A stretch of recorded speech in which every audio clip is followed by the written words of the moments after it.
Everyone, welcome to this channel. तो कैसे हैं आप लोग? सबसे पहले तो आप सभी को राधे राधे, गुड मॉर्निंग, सुप्रभात दोस्तों। तो आज का ब्लॉग स्टार्ट करते हैं। तो आज शाम के 5 बज रहे हैं और दिन छिपने वाला है। और आज मैंने इस टाइम ब्लॉगिंग स्टार्ट की क्योंकि मुझे इस टाइम ही फ़ोन मिला था ब्लॉगिंग के लिए। फ़ोन मेरे भाई का है, इसी से मैं ब्लॉगिंग करती हूँ। अभी मैंने जस्ट कपड़े सुखाए हैं क्योंकि आज लेट हो गया था। और मम्मी का है व्रत, तो मम्मी व्रत रही हैं, नवरात्रि के 9 दिन व्रत रही हैं मम्मी। और अभी खाना वाना बनाना है। तो छोटे छोटे टमाटर आ रहे हैं पेड़ पर। और इधर भैंस का दलिया बना रखा है, ये खिलाना है भैंस को। और छोटे छोटे टमाटर आ रहे हैं। बाहर बैठे हुए थे, वहाँ पे बस दादी जी बैठी हुई हैं और मैं बाहर जाती हूँ। और इधर पशुओं को खाना खा रहे हैं पशु। इस टाइम पे पानी वानी पिला दिया है इनको। अभी सुबह सुबह कनेक्शन पड़ा हुआ है नल में, तो उसके चलते उसमें कोई तार शॉर्ट हो गया था। तो उसमें तार शॉर्ट होने की वजह से उसमें करंट आ गया। मैं उसका पाइप निकल गया था तो मैं उसको लगा रही थी, लेकिन उसमें जो है करंट आ गया। बल्लों ने चारा खा रही हैं, पूरे पशु मेरे चारा खा रहे हैं। ये किसी को नहीं खाने देती है, ये ऐसे ही करती है। जब भी देखो ये ऐसे ही मारती है, सबको मारती है, मेरे को ही नहीं, सब बाहर। और घर के सामने लग रहा है आरओ, जो कि मैं किसी और वीडियो में दिखाऊंगी। पापा जी सब लोग वहीं पे हैं और दादी।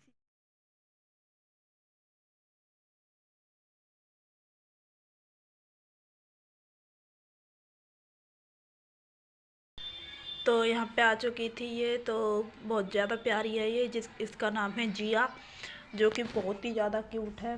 तो यहाँ पे आ जाती, कभी कभी लेके आते हैं इसको। तो यहाँ पे इसकी मम्मी आ गई थी। इसकी मम्मी पूरी, देखना आप इनके पैर छूने की स्टाइल देखो। और उसके बाद में फिर कैसे अपनी लड़की को छुड़ा के ऐसे भागी, पता नहीं मम्मी इसके साथ में मस्ती कर रही थी। तो ये अपनी बच्ची को किसी को नहीं देती, समझ में नहीं आता। वैसे तो सब लोग ये कहते हैं बच्चे खिलाओ खिलाओ, लेकिन ये छीन के भाग जाती हैं। पता नहीं इनके को क्या हो गया है, पहले से ही ऐसी है। लेकिन फिर उसके बाद में थोड़ी बहुत देर के लिए दादी जी लेके आई थी, तो दादी जी को दे दिया था। क्यों रो रही है?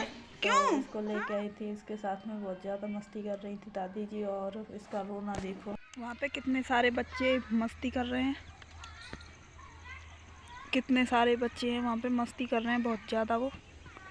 और इधर ये रोड़ी, छोटा सा कलहरी का बच्चा बर के पेड़ पे से नीचे गिर गया था। तो उस दिन की ही पड़ी हुई है, कितनी सारी है। ये जो घर में लेंटर पड़ता है ना, उसके लिए आई थी ये यहाँ पे। और अभी इस नशेड़िन को देखो, ये है सोंटी। ये आम का पेड़ लगा रखा है इस ड्राम में, जो कि टूट गया था। इसको यहाँ से सांस भी मिलती रहेगी। हो रहा है, ये फैल फूल रहा है।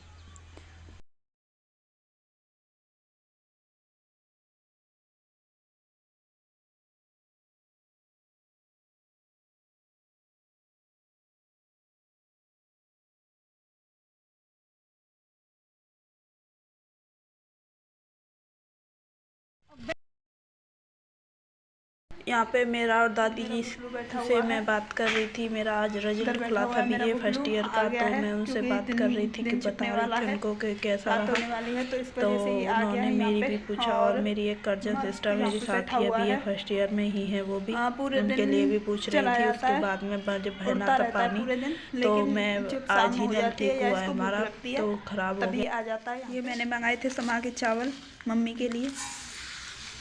तो ये ऐसे होते हैं, बहुत ज़्यादा नहने होते हैं ये, ऐसे होते हैं ये ना व्रत में खाए जाते हैं। सिंपल चावल हम व्रत में नहीं खाते हैं, लेकिन ये खा सकते हैं हम। फिर उसके बाद में मैं डालूंगी इसमें चावल। अभी किधर से लाऊं मैं, सामने टंकी है, सुबह वहाँ से पानी भर के लाई थी मैं। 2-3 बाल्टी पानी में ही मेरा। जो बिटोरिया रखी थी, बिटोरा रखा था, उससे गोबर लगाना है। और चलती हूँ मैं वहाँ पे और लगाते हैं। वो आधा तो लग गया था, लेकिन अभी थोड़ा बहुत रह गया था।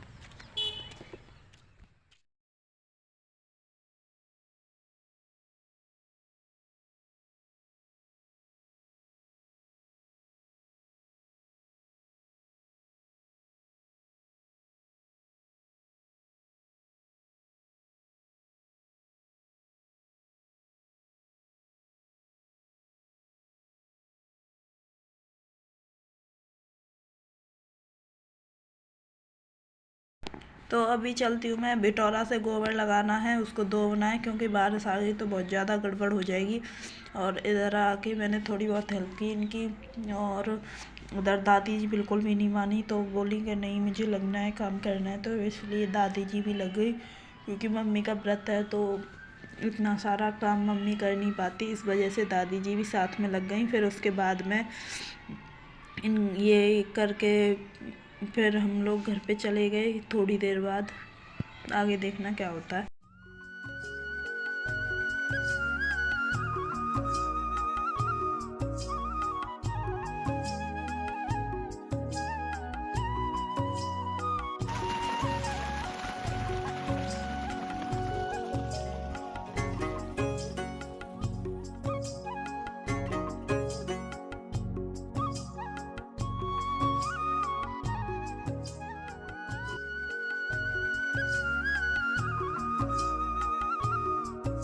अभी मैं बिटौरा से गोबर लगा के आई और चांदी की अंगूठी का क्या हाल हो गया।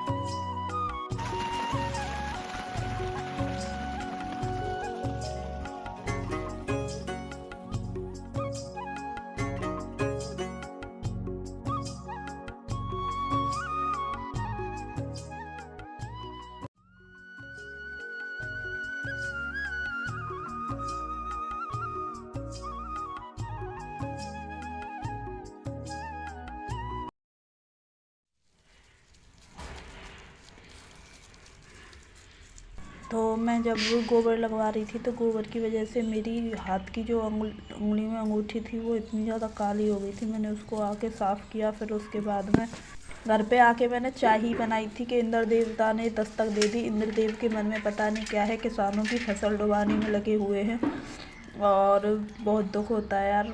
इतना मेहनत करते हैं किसान लोग खेतों में और इंद्र देवता वो बेकार करके चले जाते हैं। ऐसा हो, बारिश हुई हो और भाई भी ये बाल लेके आया था तो ये बाल ही बुनी हमने।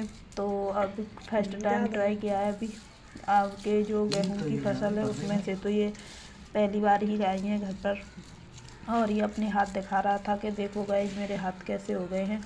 काले तो होंगे ही ना, जब बाल बूझनी है तो काले तो हाथ होंगे। फिर उसके बाद में ये जो आ जाओ जिस किसी को भी खाने होंगे, उनके दाने कच्चे हैं लेकिन भुने हुए हैं, आ जाओ। और इनको हम करके भाई लगा हुआ था अकेला बेचारा। और यार गाइस बारिश ने बहुत ज़्यादा दिमाग ख़राब करके रख रहा है।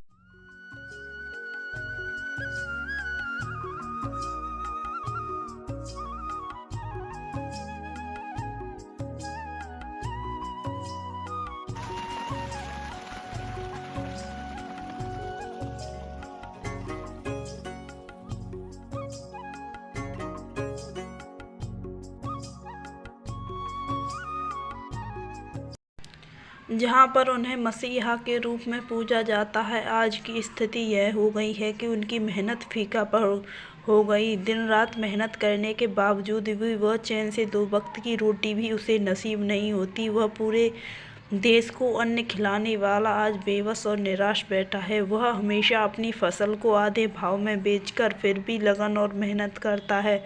उसे तो बस दूसरों का पेट भरना अच्छा लगता है। वह नित्य प्रतिदिन सुबह उठकर बैलों के संग भारतीय इंसान की तरह मेहनत करने चला जाता है। हम लोगों की नज़र में 2 व्यक्ति ही अपना कार्य ईमानदारी से करते हैं, किसान और दूसरा जवान। ऐसे अन्नदाता को मेरी तरफ से बार बार नमन है। और अन्नदाता के दुख का कोई निवारण नहीं होता। जैसे ही बिना मौसम की बारिश ओलों के साथ में आई और उसी के साथ में पूरी फसल को बर्बाद करके चली गई। किसान कैसे अपना पेट भरता है, कैसे अपने पशुओं को चारा खिलाएगा, कहाँ से अपने बच्चों को खाना खिलाएगा, समझ में नहीं आता है। ओलों के साथ में आई हुई बारिश पूरी फसल को बेकार कर चली गई। अब यह समझ में नहीं आ रहा है कि अब आगे क्या होगा क्या नहीं होगा। और तो गाइस किसान के ऊपर कविता कैसी लगी कमेंट करके बताइएगा ज़रूर। लेकिन बहुत ज़्यादा दुख हो रहा है कि फसल बेकार हो जाती हैं। अभी तो ये भी अच्छा है कि फसल कटी नहीं है, अगर कट जाती तो बिल्कुल ही पूरी की पूरी बेकार हो जाती। और इधर में और भाई ये करने के बाद में फिर मैं मिलती हूँ आपसे अभी थोड़ी देर में।